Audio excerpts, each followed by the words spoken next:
What's up mga kapangit? Welcome to my YouTube channel. So may panibagong vlog naman akong gagawin ngayon mga kapangit. Ang gagawin ko ngayon mga kapangit is magluluto ako ng biko. Di ko alam sa inyo mga kapangit kung anong tawag sa inyo yun. Basta ang akin, biko or puto, same lang siguro yun mga kapangit. So tara mga kapangit, samahan nyo ako sa baba. Magluluto tayo ng biko. So kanina mga kapangit, pumili ako ng mga ingredients. Bumili ako ng nyog, bumili ako ng pilit or di ko alam anong tawag sa inyo ng mga kapangit, basta sa amin pilit sa Bisaya, asukal na pula o asukal na brown or brown sugar, yan mga kapangit. So at saka malagkit, pilit or malagkit, same lang yan mga kapangit. So tara mga kapangit, samahan niyo ako sa baba. Magluluto ako ng biko. So ipapakita ko sa inyo kung paano ako magluto. May own lang mga kapangit kung paano ko gagawin yung may own kong biko. So tara mga kapangit, pupuntahan na natin yan sa baba mga kapangit. What's up mga kapangit? So nandito ako ngayon mga kapangit. Dito lang ako sa baba gagawa ng biko mga kapangit kasi. At dito din ako magluluto kasi kung sa taas ako magluluto mga kapangit, sayang yung gasol. So ang gagamitin natin mga kapangit is kahoy. At tara yan, kahoy mga kapangit. Yan yung ingredients ko mga kapangit. Ito yung asukal. Ito yung asukal mga kapangit. Ito yung nyog na gataan. Tsaka nasa baba yung ano natin mga kapangit. Hindi pa ready yan, nakahanda lang yan siya. Nasa sa baba, pasensya na. Tsaka may ano na tayo, may handa na tayong apoy. So mga kapangit, gagawa na ako ng biko. Ito na mga kapangit, binaba na yung malagkit ko na niluto sa taas. Hindi tayo sa taas magluto mga kapangit, kundi dito tayo sa baba magluluto kasi alam niyo naman yung mga gasol. Mahal bumili ng gasol. Dito libreng kahoy mga kapangit. So mag-hi ka sa vlog ko, Hi! Yan mga kapangit. Yan yung assistant ko mga kapangit. So mga kapangit, magluluto na ako ng biko mga kapangit. Abangan nyo lang mga kapangit. Sisimulan ko na, okay? Eto na mga kapangit, sisimulan na natin mga kapangit. Nilagay na natin yung kawali natin mga kapangit. So hindi masyadong malaki yung kawali kasi 2 kilo lang naman yung biko yung lulutuin natin. So smile.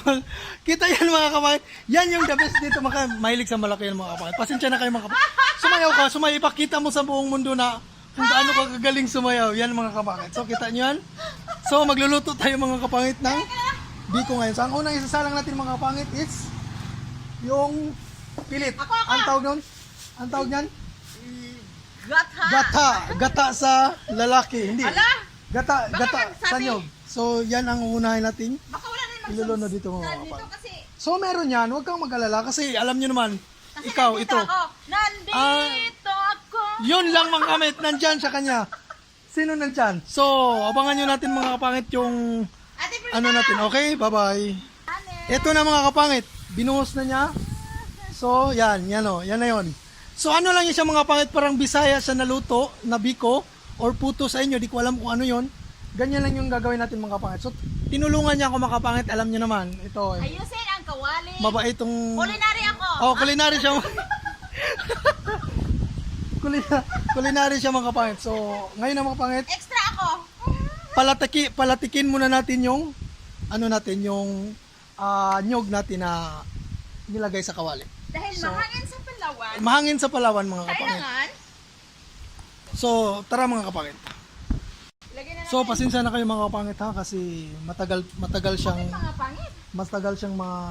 malatik yung nilagay natin sa kawali, yung nyog, matagal siya mga kapangit. So hintayin lang natin mga kapangit na bukal-bukal siya. Ang tawag dito kulo. Magkulo siya mga kapangit. So kita niyo mga kapangit, oh. Yan yung chip cook dito mga kapangit. So sige mga kapangit, hintayin natin mga kapangit na matapos yung ginagawa niya. O kita niyo naman mga kapangit, ang lakas ng apoy. Kita niyo no? Yan ang apoy. So kung sa taas ka magluluto mga kapangit, yung gasil natin inabuti ng 1 buwan. So mga kalating buwan or siguro 1 linggo lang, maubos yung gasol natin mga kapangit. Diba? Ilagay na. Kumulo na. Ito na mga kapangit, nilagay na yung asukal. So 1 kilong asukal mga kapangit ang nilagay, okay? Nabawasan natin ito ng ganito karami. Masyado na matamis, maubusin yan. 2 kilo lang yan, di ba? Kita nyo naman mga kapangit. Assistant cook. Ako yung manager ko. Extra! Okay na mga kapangit. Ito mga kapangit ha, ito na. So nilagyan natin ng vanilla na yung matatamis lang. So konti lang siyang nilagay para hindi masyadong matamis mga kapangit. Para hindi magpait. I-mix natin mga kapangit. Alam nyo naman na hindi tayo masyadong marunong magluto nito. Kaso nga lang, sinubukan natin mga kapangit. Para saan ba yung vanilla? Para Papabango. papabango. Pero matamis din yun, di ba? Hindi. Hindi siya matamis. Mabango lang siya. Mabango lang pala yun. Pero mapait yun. Pag, Mapait pag damihin. okay na rin yun.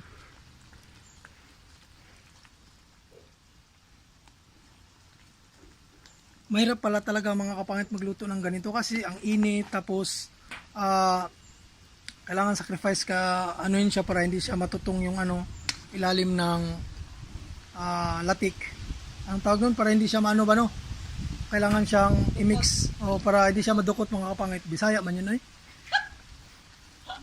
Kaya para di siya madukot mga kapangit kailangan siyang i-mix hanggang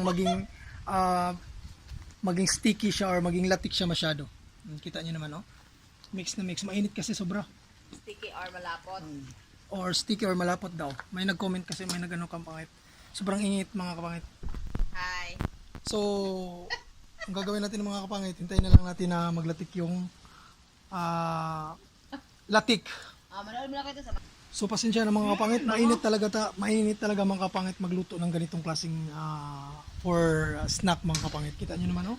Oh, magaling to siya mag-ukay mga kapangit. Pati pang gabi, inuukay niya. Ito mga Meron ba kapangit kayo talaga. natagong itlog dyan? Wala nakatagong itlog dyan.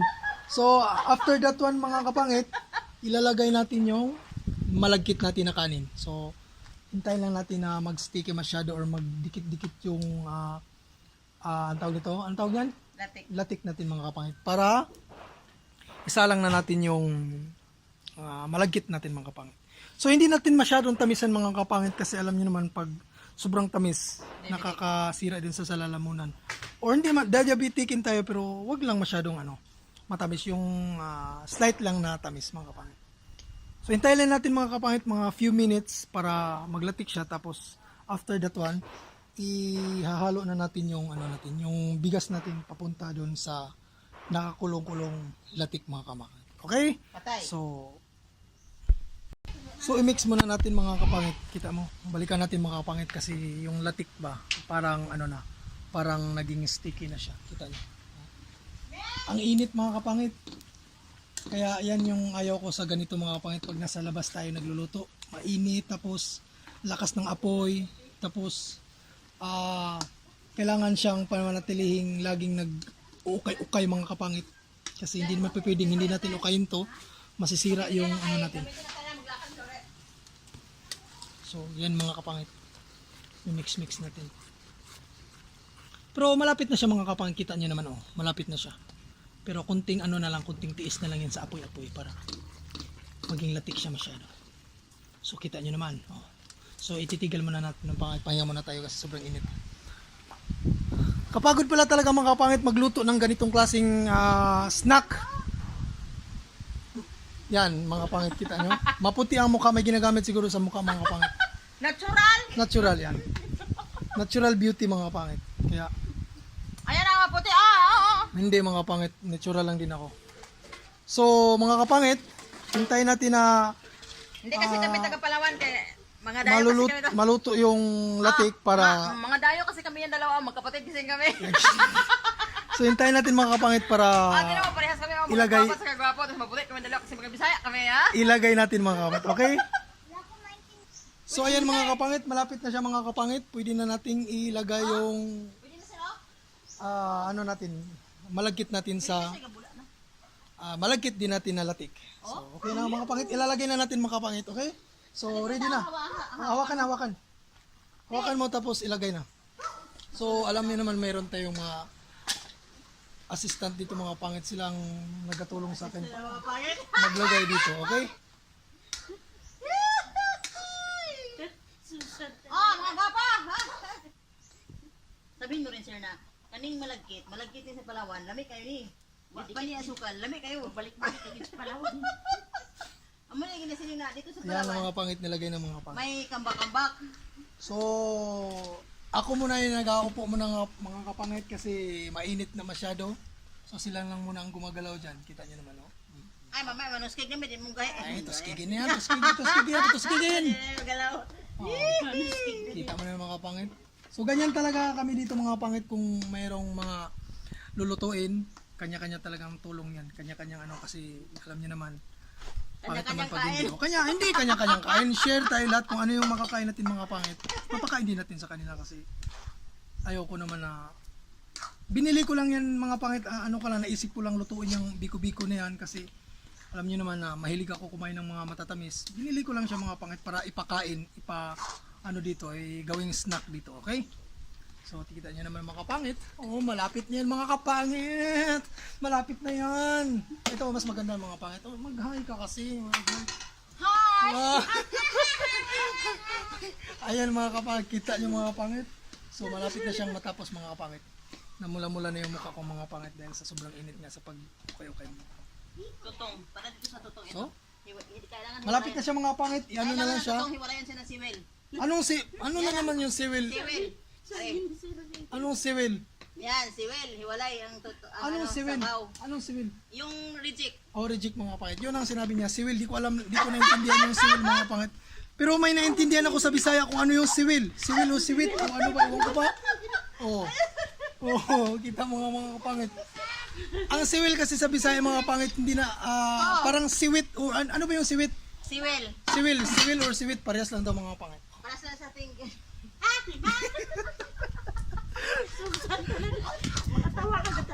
So mga kapangit, nagmix na kami. So patapos na yung ano namin, patapos na siya. Malapit na siyang maluto. Aantay na lang natin siya mga kapangit tuyo or mag ano siya yung yung kanin na nilagay sa latik mga kapangit. So oh, kita yun mga kapangit. Yan yung pasensya na kayo mga kapangit. Yan yung dalawa dito pinaka the best na ano dito ngayon. Pinaka best na cooker dito sa haluan daw, haluan. Haluan mo. Haluan mo kasi.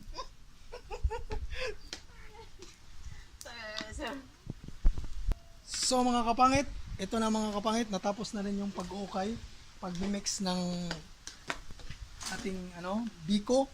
Or di ko alam kung anong tawag sa inyo sa Tagalog, biko or sa Bisaya or ano ba, Oragon or ano bang klaseng tawag sa inyo yan. Basta sa amin sa Bisaya, biko yan mga kapangit.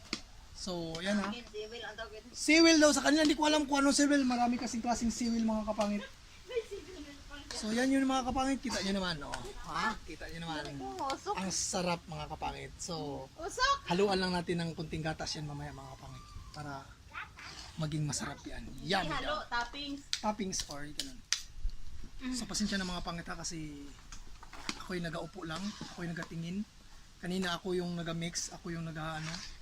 Pero ngayon sila ng mga pangit, napagod ako eh. Kaya sila na muna. Painin ang pencil, tapos So, haluin pa ulit. Haluin pa yan. Painin na natin mga kapangit, tapos mamaya konti, haluin na naman ulit. So kita nyo naman. Oh, di ba? Oh, masarap. Sarap paglalaway-laway. Sobrang init kasi sarap daw, laway-laway daw si Mang Susan. Oh, Siwil. Siwil.